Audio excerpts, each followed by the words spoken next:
안녕하세요. 바꾼다TV입니다. 오늘은 8월 11일 저녁 7시를 향해 가고 있습니다. 네, 지금 바람이 뒤에서 살살 불어오고 있습니다. 보이시죠? 네, 지난 신촌에서 여러분들과 영상을 통해서 살짝 인사를 드렸는데 그때 잘 보셨나요? 제가 제일 좋아하는 오윤혜, 그리고 서미화, 그리고 송영길 장군, 이제 물병 장군, 양파 장군 이렇게 불리우는 우리 송영길 의원님과 토크쇼를 했습니다. 중간에 민병덕 의원님도 오셨고, 그래서 역시 송영길이란 사람의 진면목을 알게 된 시간이기도 했습니다. 정말 본인 표현으로는 머리가 진짜 크다고 하는데 실제로 큽니다. 키도 크고 굉장히 장군감이죠. 그러한 신촌에서의 행사장에서도 즉문즉답도 잘 말씀하셨고, 그리고 특히나 굉장히 유언비어로 돌고 있는 굉장히 악소문이죠. 그런 질문에도 바로 답을 피하지 않고 했습니다. 역시 송영길답다. 네, 그런 송영길 의원님과 송영길 후보님과 이렇게 함께 다니고 있는 게 저는 행복합니다. 즐겁습니다. 정말 뭐라 하죠? 지금 이제 송영길의 연설, 그리고 유행어까지 돌고 있습니다. 잘 아시죠? 싫다는데 애 나와. 그리고 해장국 3번 끓이면 물도 안 나온다. 명언들이 나오고 있죠. 이제 그게 단순하게 위트 있는 그런 어떤 개그 소재가 아니라 맥락이 있습니다. 맥락이. 그래서 저는 조국혁신당을 반대한다라는 제 입장을 이미 갖고 있었는데, 우리 송영길 의원께서 조국혁신당을 반대하는 이유도 조목조목 지금의 2030한테 애면받고 있는 조국혁신당과의 합당 추진 자체는 더 많은 표를 떨어지게 하는 행위고, 그런 부분에 있어서 명확한 입장을 밝혔습니다. 그리고 정청래 후보에 대해서도 정말 김어준 방송에 나가서까지도 물러섬 없이 김어준이 맞습니다. 그리고 두 손 모아서 꼼짝 못할 정도로 명쾌하게 말씀을 했습니다. 명청 갈등이라는 게 단순히 우리가 처음부터 확신을 갖고 했었던 거 아니지 않습니까?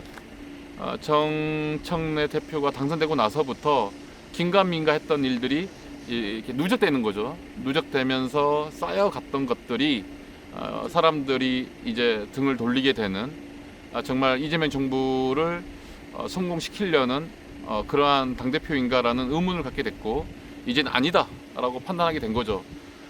최근에 어제 또 강주 KBC 100분 토론 같은 형식의 방송 토론에서도 송영길 후보가 질문했던 국정과제 1호가 뭐냐, 또 국정과제가 몇 가지냐, 많은 분들이 모릅니다. 사실은 정말 보통 국민들은 민생 한복판에 있다 보니까, 살기 바쁘다 보니까 모를 수 있는데, 적어도 집권 여당의 당대표는 알아야 되지 않습니까?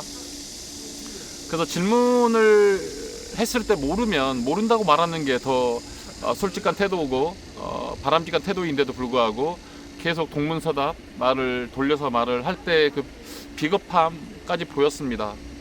그래서 오늘 내란 종식 누가 반대합니까?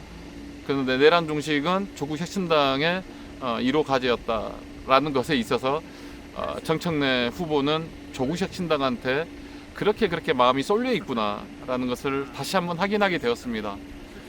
그리고 이곳은 지금 강주입니다. 강주, 호남이라고 불리우는 그 강주. 강주가 전남과 이제 통합이 되면서 전남 강주 통합특별시가 되었는데, 이제 호남의 사위, 호남의 아들, 호남의 미래, 이렇게 호남에 대한 이야기가 꺼내지고 있는데, 우리 송영길 후보님이 강조하는 것 중에 하나가 진짜 호남 정치의 소외를 극복하기 위해서는 호남 정치가 이제 자주적으로 어디에 줄을 서고 완장을 차는 그런 완장 정치가 아니라, 이제는 정말 호남의 민심을 대변하고 호남의 미래를 개척할 수 있는 호남 정치인의 복원, 호남 정치의 부활을 강조했습니다. 그런 맥락에서 호남 출신이죠. 이제 그게 단순한 지연이 아니라 정신과 사상, 이념, 비전, 미션이 다 있는 분입니다. 고흥 출신이고 강주에서 고등학교를 나왔고 이제 서울에서 연세대학교 상대를 나왔는데 그런 말씀 하시잖아요. 개혁의 적임자가 아니라라는 비판에 있어서는 정말 그런 말을 할 수 있는 게 아니죠. 검찰 개혁, 검사 탄핵에 앞장섰고 본인 당사자가 정말 검찰 독재의 피해자 아닙니까? 그리고 최근에 이제 무죄가 나와서 이제 날개를 달았던 과정에서 이제 민주당에서 정말 힘 있는 목소리를 내세우고 있는 거 아니겠습니까? 저도 이제 호남에 와서 호남의 민심을 살펴보니까 그런 생각이 듭니다. 뭐 제 말이 어떻게 들릴지 모르겠지만 이제 호남도 호남만의 아까 말씀드린 자주적인 목소리를 낼 때가 왔다. 어떠한 뭐 안철수 국민의당이나 조국혁신당의 바람을 현실적으로 부정할 수는 없었습니다. 근데 그 이유가 있었겠죠. 하지만 이제는 민주당의 뿌리로서 김대중 대통령을 만든 우리 호남 정치가 다시 한번 제자리를 잡을 수 있는 계기가 되고 이재명 정부가 정말 800조가 넘는 예산을 투입하는 이 국가 중대사의 문제에 있어서 호남 정치가 이제 그 뿌리도 다시 한번 다지고 거대한 항공모함이 되어야 한다고 판단이 듭니다. 그런 와중에 이제 아주 또 멋있게 혜성같이 다시 등장했죠. 뭐 원래 다 육선 의원이니까 다 알고 있는 분들이 많았는데 오늘 그 강주 필승 결의대회 때 임미애 의원이 했던 말씀처럼 저는 송영길의 재발견이 저는 정확한 표현이라고 생각이 듭니다. 기존의 의원님들도 송영길에 대해서 다시 한번 발견하게 됐지만 정말 많은 분들이 송영길의 진면목, 진가, 이 거인, 거장, 거목 이런 것을 알게 되었습니다. 그런 분에게 기회를 줘야죠. 당대표의 기회를 줘야 됩니다. 물론 지금은 우리 김민석 후보와 우리 송영길 후보가 원팀이고 이제 선호투표제로 한 팀으로 결과가 나오겠지만 여러분들 이 방송 보신다면 선호투표제를 잘 알고 있지 않습니까? 사표가 없습니다. 근데 우리가 송영길 후보를 선택해야 되는 이유 중에 하나는 송영길 후보에 대한 그 무게감을 우리가 못질을 해야 되는 거죠. 대못질을. 그래야지 호남의 지분이 있는 거고 호남의 정치적 영향력이나 경제적인 어떤 실리를 챙기기 위해서도 필요한 것이죠. 저는 그런 부분에서 여러분들이 가감없이 1번 송영길 찍고 2번 김민석을 찍어도 문제는 전혀 없다라고 판단이 듭니다. 그래서 3번은 이제 정청래를 찍어야죠. 그래야지 무효표가 아니기 때문에 그렇게 자꾸 말씀을 드립니다. 그리고 이제 바꾼다 TV는 이 이름대로 정말 호남에 자주 와야 될 것 같습니다. 정말 호남이 참 소외됐단 말을 제가 이제 말로만 들은 것과 현장에서 직접 체험하고 듣고 같이 공감대를 형성하면서 만나는 이 호남 정치는 정말 좀 마음이 아픕니다. 가슴이 아프죠. 인구는 자꾸 줄어들고 인구 소멸 위기 지역구가 몇 개입니까? 그래서 호남을 살린다라는 것은 특정된 지역의 편중의 문제가 아니라 우리 이재명 대통령도 말씀하시지만 영남도 힘듭니다. 영남. 그래서 용호남 전체가 살아야 됩니다. 그게 지역균형 발전입니다. 지역균형 발전이 그냥 형식 논리가 아니라 용호남의 미래가 있어야만이 대한민국 미래가 있는 겁니다. 또 그런 부분에 있어서도 제가 이제 송영길 빠가 됐는데 송영길 의원처럼 그런 시선과 시각을 갖고 있는 분이 없습니다. 우리 국가 대한민국의 어떤 국토균형 발전도 볼 수 있지만 이 4대 강국에 둘러싸여 있는 우리 한반도 정세를 정확히 간파하시는 거죠. 그리고 김대중 대통령의 조언이었는지 권노가 자문위원회 고문의 조언이었는지 모르겠지만 4대 강국에서 그 외교를 잘하려면은 4대 외국어 능력도 뛰어나야 된다라는 말씀을 듣고 공부를 또 하시게 된 겁니다. 영어, 중국어, 일본어, 러시아어까지. 그런 의원 없습니다. 정말 그 나이에 그렇게 공부를 열심히 하는 것도 보통 재주가 아닌 겁니다. 직접 뭐 본인 표현대로 정말 여러 그 나라의 자기의 친구, 선후배 그런 분들이 각 4대 강국의 중요한 직위를 갖고 있기 때문에 직접 소통이 되는 거죠.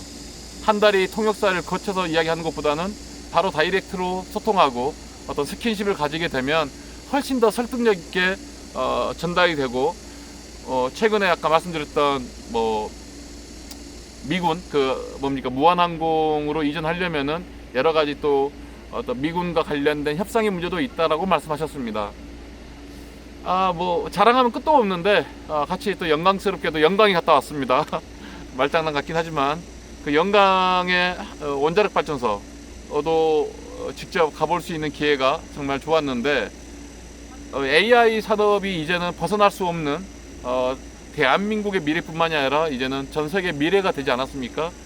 그러면 거기에 필수 불가결하게 발생할 수밖에 없는 전기 문제, 그러면 전기 공급의 문제가 또 따라오는 거죠.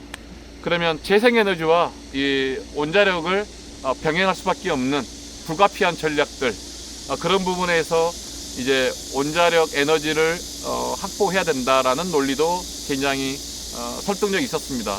그것도 뭐 핵 분열이 아니라 이제 핵 융화란 말 맞습니까? 그래서 미래 에너지를 만들어낼 수 있는 어떤 선구안도 저는 볼 수 있었습니다. 네, 이제 10분이 넘어가는데요. 제가 이제 배가 고프기 시작했습니다. 이제 송영길 먹방 많이 보셨습니까? 참, 송영길 의원님께서 먹는 걸 참 좋아하십니다. 키가 굉장히 크기 때문에 그 에너지를 보충하기 위해서라도 식사를 잘 하셔야 되는데 먹는 걸 좋아하니까 저도 덩달아 기분이 좋습니다. 그리고 그런 거 있잖아요. 그냥 요즘 먹방이 많이 먹는 것만 이렇게 뭐 나오는데 이 스토리, 제가 강조하는 게 스토리와 히스토리가 있는 걸 좋아하는데 스토리도 있고 히스토리도 있고 또 잘 드시니까 보시는 분들도 기분이 좋게 공부도 하면서 가고 싶은 곳으로 안내가 되는 것 같습니다.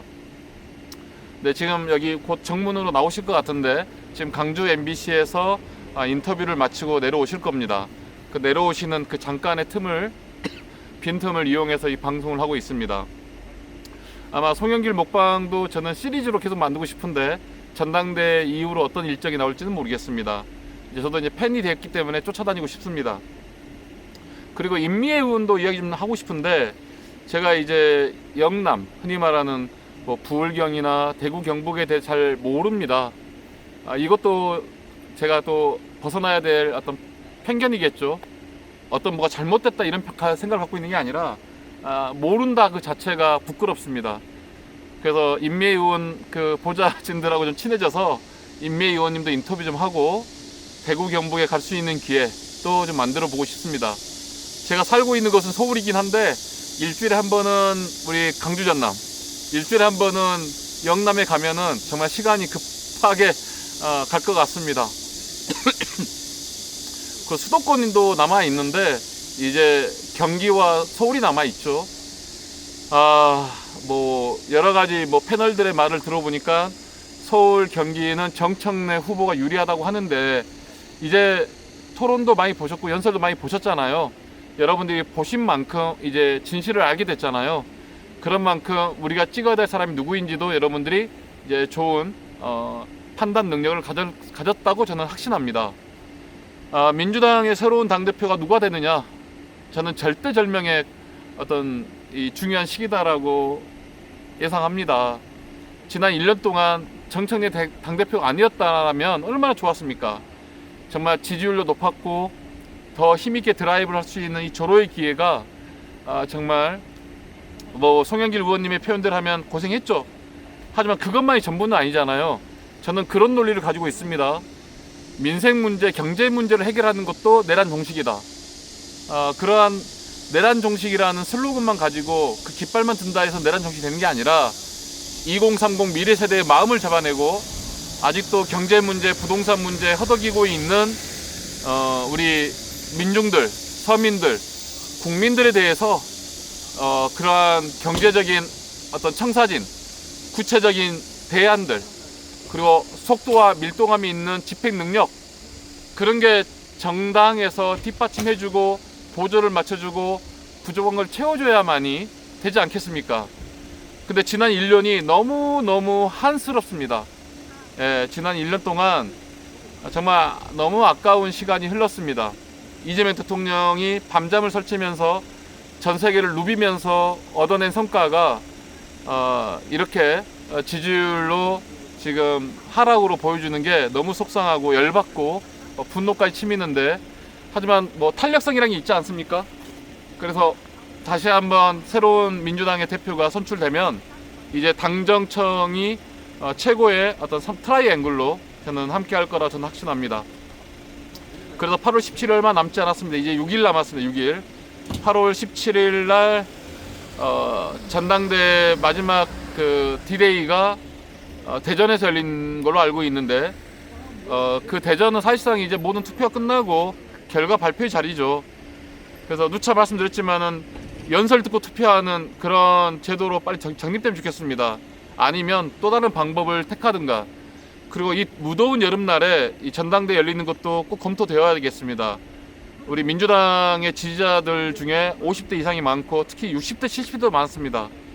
나이 드신 분들이 전당대 유세장에 오는 것도 참 지치죠.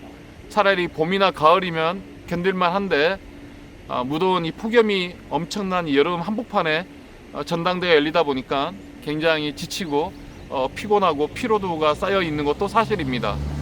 그래서 전당대회도 정말 그 문화 축제가 되고 정치 축제가 될 수 있게끔 여러 가지 요소가 들어가야 되겠지만 아까 말씀드린 투표하고 연설 듣는 것은 바뀌어야 되고 그리고 여름 한복판에 하는 것도 바뀌어야 된다라고 저는 요청드립니다. 네, 해가 짧아지고 있네요. 지금 점점 이제 노을이 보이는데 노을 보여드릴까요? 잘 안 보이네요. 네, 이제 가을이 점점 오고 있습니다. 가을이 오면은 누가 생각납니까? 네, 가을이 오면 이문세도 생각나고 가을 우체국 앞에서 우리 윤도현 씨도 생각납니다. 이번 가을은 행복하겠죠? 여러분들 건강도 더 좋아지고 아프신 분들은 그리고 새로운 민주당 대표를 통해서 신바람 나고 그러한 가을이 되었으면 좋겠습니다. 이 방송이 또 끝나면 우리 또 후보님께서 저녁 식사를 하러 가실 건데 또 저녁 식사를 1분 동안 촬영하고 또 올리겠습니다. 정말 보증하겠습니다. 우리 송영길 의원님의 먹방은 정말 자신 있게 보증할 수 있는 보증 수표입니다. 그리고 그 먹방을 통해서 말씀하는 그 어떤 내용들도 잘 음미해 보십시오. 그리고 더더욱 중요한 것은 토론의 내용들, 그게 단순하게 사람들이 이목만 끄고 이슈만 파이팅 하려는 게 아니라 다 서사가 있는 겁니다. 논리적인 정합성이 있는 거죠. 그래서 공부를 하시는 겁니다. 공부를. 송영길을 만난다는 것은 공부를 하는 겁니다. 자, 내일 또 TV 토론이 정확하게 기억이 안 나는데 2시인가 4시인가 또 있습니다. 내일 TV 토론이 사실상 마지막 토론이 되겠죠. 여러분들 송영길 TV나 델리민주에서 또 라이브로 함께 하니까 댓글로 많이 응원해 주십시오. 그 댓글 싸움도 댓글 전쟁도 밀리지 않는 걸 원합니다. 그렇지 않겠습니까? 저는 이번에 우리 송영길 후보가 어느 정도의 지지율을 받을지는 모르겠지만 제 예상은 한 15%에서 20% 사이가 되지 않을까라고 저는 예상해 봅니다. 그러면 한 50%의 투표율을 잡으면 한 지금 160만에서 80만 표가 투표를 하고 80만 표 중에서 15%면은 12만 표입니다. 야, 송영길을 지지하는 12만의 이상의 표는 정말 진국입니다. 정말 아주 단단한 콘크리트 펜이 되는 거죠. 그리고 마지못해 김민석 후보를 찍었던 분도 계시잖아요. 물론 김민석 후보를 열렬하게 지지하는 분들 응원합니다.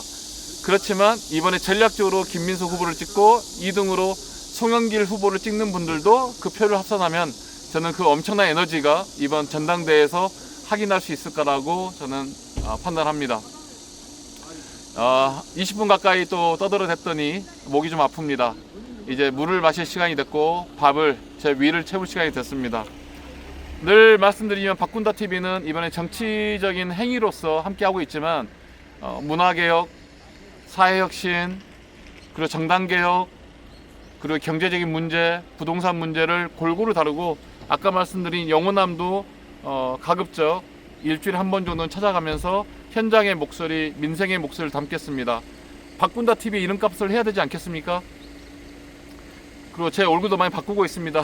많이 탔는데 여러분들 바꾼다TV도 많이 구독, 좋아요, 댓글로 많이 응원해 주시면서 10만을 향해 달려가겠습니다. 빠른 시일 안에 정말 5년 안에 너무 늦습니까? 100만 구독자를 꼭 만들겠습니다. 고맙습니다. 후보님이 나오실 때 된 것 같습니다. 뒤에 차가 있는데 후보님 나올 때까지 기다릴까요? 네, 아무튼 고맙고요. 여기 우리 또 수행하는 보좌관님들, 강주 전남에서 함께 움직이는 분들도 정말 생고생하십니다. 예, 많이 응원해 주시고 힘을 모아 보시죠. 그러면 여기서 또 마무리를 하겠습니다. 고맙습니다.